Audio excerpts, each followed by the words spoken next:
What's up guys, Larry Chen here. Welcome to another episode of Hoonigan Autofocus. Today we're focusing on something that is not what it seems. It's a bit of a sleeper. That's definitely an understatement.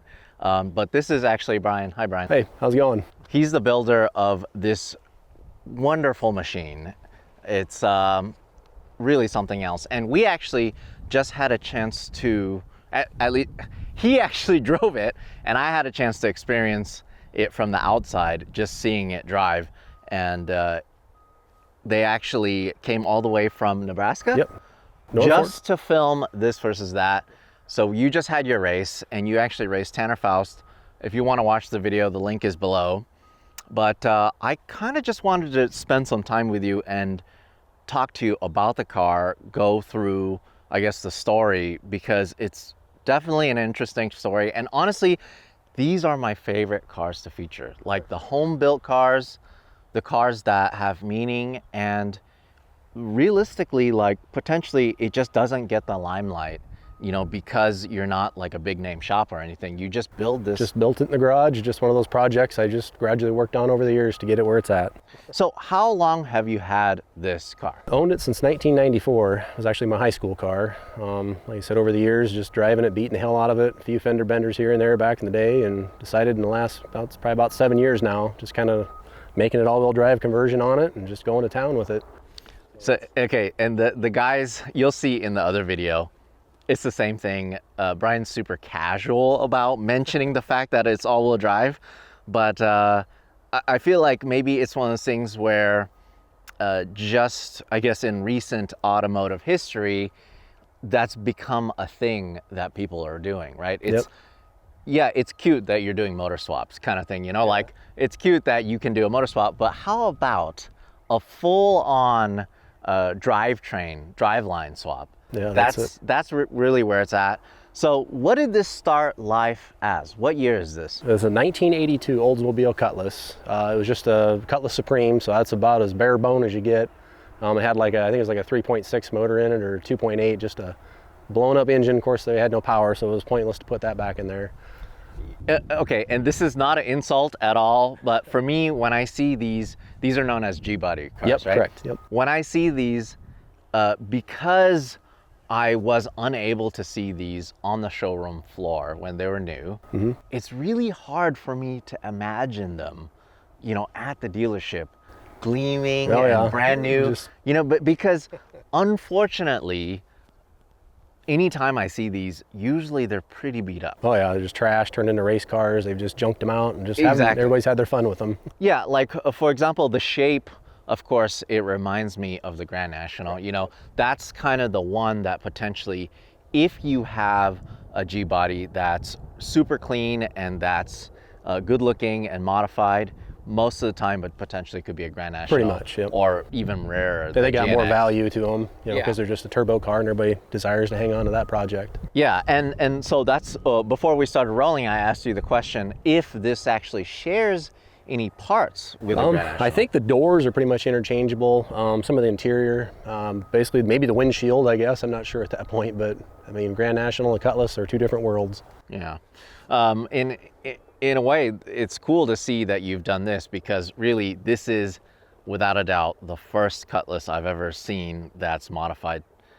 And it's probably the most extensively modified one in existence. But let's start off with just, if you could pop the hood. The hood, all right. Yeah, we'll see what's under here. Gonna pop the lever inside here. This is kind of one of those things where it's just so many things to talk about. I don't even know where to start, but I'll tell you what, let's start here.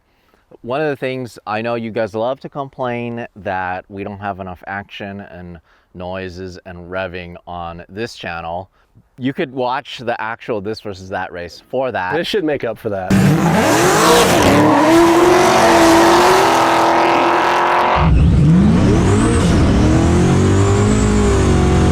Yeah, we cannot do that. Unfortunately, I shredded the belt, just wiped that thing right out. Brian said he was going to do another all-wheel drive burnout for me, but he cannot because he shredded the belt.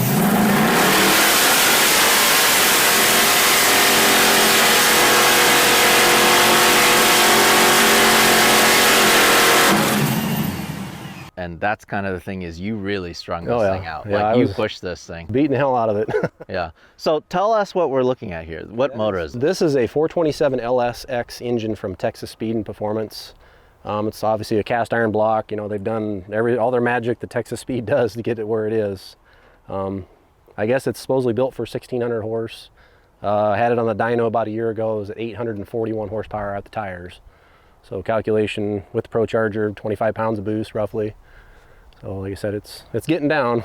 Yeah, I mean, okay, in the actual episode, when you first launched, Tanner, you know, he is probably one of the best drivers of all time, right? But he is driving his drift car. Yeah. Which basically, there's just no way to put down the power at all, unless he had big fat Big sticky tires and a little more traction that way, yeah. Right, but he actually just kept his drift tires on there. Yep. You know, so for him to get out of the hole, it's something else. Oh, a whole But different, yeah. when you launched for the first time, I just couldn't believe it. Yeah, I it couldn't stands believe up, man. You got to hang on. It comes up pretty quick. Yeah, and on top of that, the front tires are spinning so fast too. I mean, they're like fighting for traction. Oh yeah, they're pretty much walking is what it feels like the car is doing when I'm leaving the hole. But yeah. Right. Okay. So let's get back to the motor. The motor is it has a lot left in it. Oh yeah. I think so. I mean, like I said, if I was to do more boost, more turbos, I mean, there's so many combinations a guy could go with. I mean, there's potential there. I just don't think the drive line is going to take it as much. So that's a whole nother chapter on that build if I go that far with it. So. Well, the thing also that's really outstanding and that really just kind of separates this from so many other builds is all the carbon fiber work. Like, you did all of this at home. In my garage, just on my spare time when I could have time. Of course, talking to my wife, which is sitting over there. Hi. Which, by the way, cut to the clip of me riding with her in Tanner's car when we were doing kind of like a roll race versus your launch race. But unfortunately, that wasn't so fair because I think Tanner decided to get like a 30 car start. I think so. I felt like he was going like 90 when he got by me. I'm like, I thought this was a 30. Yeah, whatever. That's okay. It was fun. Was still fun. Yep. And I know your wife had a lot of fun with her ride. Honestly, she was shaking. You were shaking, right? You were shaking. She was so nervous. She's like, oh my God, I'm so nervous. You were holding your phone so tight. I feel like you were gonna crush your phone. I didn't even get any footage. It's okay. I was rolling, so no worries. We're good.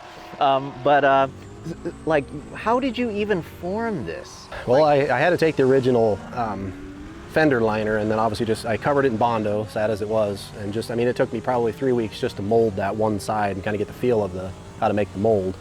Then obviously the other side too, kind of the same process and just sanding a lot of elbow grease to get it where it's at. I do have a few videos I've shown online how to make what I did there, I guess. So what's under this? Absolutely nothing. That's just straight, that's 2 layers of fabric. Really? Yeah, and then underneath you can actually see it. Yep. Wow. Yep, there's nothing, it's not cladded, it's just straight up 2 sheets of carbon. I tried making it as light as I could. And like I said, keep the shape was probably the biggest part, making sure you do it right. So good epoxies and... So it doesn't matter for you to have this in that, like, it's not structural. No, probably not. I mean, it's got some structure to kind of help hold, you know, some brackets and stuff like that. But I mean, it's pretty much what it is. And the reason why it's not structural is because this is on a different chassis? Yeah, I mean, everything but basically bolts to the frame at that point, and this just kind of covers the tires, and I didn't want, you know, stuff flying everywhere underneath, you know, like mud and dirt and whatnot. So what frame is it underneath? Actually, it's mostly the Cutlass. So if you look at the door seam here, I cut the frame right here. If you look, you can actually kind of see some of the where I capped everything off. Right here is where it was cut. Mm-hmm. So basically the Cutlass is that way, Bravada that way. So it's kind of hard to see it there, I guess, with your camera. So what's the all-wheel drive system out of? That is based out of a SS Trailblazer, and the one that I picked was a 2006, 2007 SS Trailblazer. So that was like the engine, transmission, transfer case, and some of the computers and wiring and stuff. But I mean, there's just so many questions. Is it in all-wheel drive all the time? Pretty much all the time, yep. With the SS Trailblazer, they're just locked to all-wheel drive. You can't change anything about it. The traction control, I think, is done by the body module of the SS Trailblazer, which I didn't keep. So. Okay, so, but then is it 50% power in the rear, 50%? Yep. So that's why you're able to spin the front tires at such high rate of speed. It just turns it over and goes. Okay, and then so then what's connecting the front, or like could you still have like a LSD in between the two with the fronts and transfer case, it does have that kind of an LSD in it a little bit, but the problem I was having is it would lose power from time to time, either front to back. You really didn't have control of it. So inside I had to modify that and weld everything together so it's just kind of like a permanent lock. So it kind of feels like a truck in four-wheel drive where it just binds when you're going around a corner. So and if you're familiar with that, that's what it kind of feels like. But then, so does the rear have a LSD? Yes. In between? Yeah. Okay. Yeah, well, yeah, I mean, like inside the differentials, both front and back have an LSD in them also. So that way it locks everything 100%, 50-50. So each tire sees 25% of the power. What, so how does the pumpkin fit under here? Even? Well, I guess you can get way into there. Pumpkin right there. Yeah, you're gonna have a hard time seeing it. No way. Yep, it's right there. It's amazing that there's room for that. Oh, yeah, it was a tight fit. What is the out of? What's the pumpkin out It's of? the Olds Bravada. Like the Olds Bravada frame, I mean, it's all made for that. So basically I just took the pumpkin out of I think it actually came out of an S15 because I had to upgrade it. Instead of aluminum, I went cast iron. Yeah, recently I actually saw a S15 in the GM museum, and it was like 0 miles. It was like brand new car or truck, and it was cool to see. But it's cool that you're repurposing that kind of technology. It's just old school, just big heavy stuff, I guess, but it works for what it is. It's amazing to me, honestly, that the stuff that you've put together actually can handle this kind of power. In fact, you're breaking other things. You're breaking the belt. So I guess I built everything okay then. Yeah.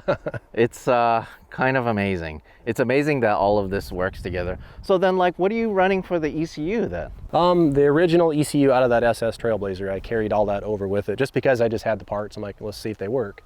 But I pretty much have it maxed out. Like I can't go bigger injectors or anything with it because I'm like I said, pretty much just had a limit with my injectors, and I'm running 1300 cc injectors. So at that point, like I said, it's just one more thing. But to change all that out, I'd have to go with like a Holley system or something like that. But it's, you know, to get to that next step is probably $6,000, you know, so you're throwing money at it just to keep going to that next level. I mean, you've taken it pretty crazy already. Yeah. Like, I just love this so much. Like, you could see how much rubber Brian was burning just from the front. Yeah. Like the front tire smoke, it's just billowing out here. There's just something else. And on top of that, the first thing I noticed, of course, when I looked at it from the outside, are all the carbon fiber bits that you've kind of hidden that are really subtle. Like this is carbon fiber, right? Yep, the hood, the trunk, obviously the carbon ceramic brakes, we got those in there, which, I mean, like the dash and some of the door panels. So, and like this is carbon, but you've painted. Yep, like I tinted the clear. So like when you're mixing your clear, you just put a little black with it, and then you just, like I said, you keep spraying layer after layer until you get that tint that you want, basically. But yet I still wanted to see the carbon, because I mean, straight carbon against black, it was two different color schemes, and it just didn't go. So, but yeah, like I said, just a little tint in the clear and spray until it's done. And wait, so because you made this in your garage too? yes, that is. and nobody makes parts for it, so I had to figure something out. So that's how I learned how to do carbon fiber, because I really wanted to lighten the car as much as I could. What do you do for your day job? Well, I actually do paintless dent repair, believe it or not. I pop dents, so just body stuff, and I've always been a mechanic at life. I've worked on motorcycles and lawnmowers and paint and everything. This is such good work. Like, I mean, I guess that's why everything is straight. It's so straight on here, because you're so, I mean, for your 9 to 5, you're so particular on making panels as straight as possible. But like this, it's amazing to me that I could see the weave. You know what this reminds me of? This kind of reminds me of, like, for example, the McLaren F. Oh yeah, that's what they do. They tint the same thing. Yeah. You tint it so you could still see the weave in the sun, and you can still see that it's carbon. But as you walk away, the carbon disappears. That's what I liked about that. Yeah. Exactly.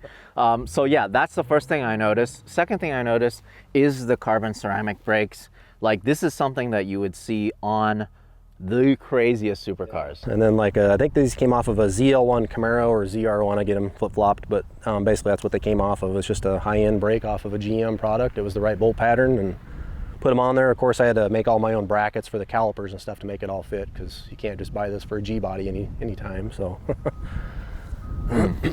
just incredible. Okay, let's go around it here a little more. I absolutely love this badge so much. It's simple. It's simple, and it kind of reminds me of that time when you would just put the most menial things on the car. Yeah. You know, like it'll say like anti-lock brakes. Yeah, little subtle things. Yeah, yeah. Fuel injected, and you know, with this, you put all-wheel drive because it actually is all-wheel drive. Gives it that kind of like almost factory look, I guess. Yeah. Which, by the way, I absolutely love your plates so much. Thanks. All-wheel drive Olds. And also the exhaust, where the exhaust is coming out. Yeah, just try to keep it, you know, somewhat factory looking, I guess, for the dual exhaust on it. So that was pretty spot on right there. I figured why change it? Just have it come out the sides and call it good. That's great. And I love the fact that you're able to kind of enjoy this car in all different stages of your life. Yeah. You know, like first car, okay, you're driving around this Oldsmobile, you know, you're using it as a commuter car. But then as it moves on, now this has really become something special. Because, like, for example, this has got to be a lifer car for you, right? Oh, you're not yeah. going to sell this car. I've had a couple offers, pretty ridiculous amount, but I didn't want to take it because, I mean, I couldn't really replace what it is. You know, I've learned so much on the car, too. That's kind of the big thing. You know, there's just a lot of value to it, I guess, sentimental value at that point. You know, and obviously the first car, stuff like that. There's just a million stories behind this car, you know, having it forever, it feels like. So great. Okay, let's put the hood down, and which this is all carbon fiber. I can't believe you made all of this in carbon fiber. Let's put the hood down. Right. Let's talk about the interior. Well, another thing I glossed over real quick. That's another thing I noticed right away, the lighting. Yeah. The lighting on these cars, I'm sure were terrible. It was horrible. Yeah, they just had those little halogen bulbs in them. They weren't anything too fantastic. And of course, you know, you get on eBay and Amazon, you can find these LED lights for, you know, like $100 for all 4 of them, but it makes a huge difference on the lighting on these things. Well, it also makes it so aggressive looking too, really. Like just from the outside, it just looks so cool. So you actually had to change this hood because of this, right? Yep. Because the factory hoods, there's nothing to them. The Hurst Olds edition, they actually just bolted this hood scoop on, and this is exactly what it looked like. So when I made the mold on the hood, I actually incorporated that bump into the part, which that was a lot of work. I think it probably took me a month and a half just to make that hood. But yeah, just little odds and ends. Odds and ends. Okay, let's talk about the interior. If we can go on this side. Okay. I'm gonna go on this side. You could even show them the broken belt. Yeah, I'm definitely gonna show them that. Here you go. There's the belt. This is the belt that you beat Tanner with, or you whipped Tanner with, I guess. I'm sorry, Tanner. I didn't mean it. Yeah, I'm sure he'll be all right. We still love you. But this is all business in here. Yep. If I didn't, I guess for someone who doesn't understand drag racing, like it looks like this could look like a big rig, or like something with a crazy. Like an off-roader, right? Because it's a transfer case, but that's exactly what it is. This is actually just your gear shifter, so I'll just run it through the gears real quick. So right now we're in park. There's reverse, neutral, overdrive, drive. Then you bring these guys in, which sometimes it's stubborn.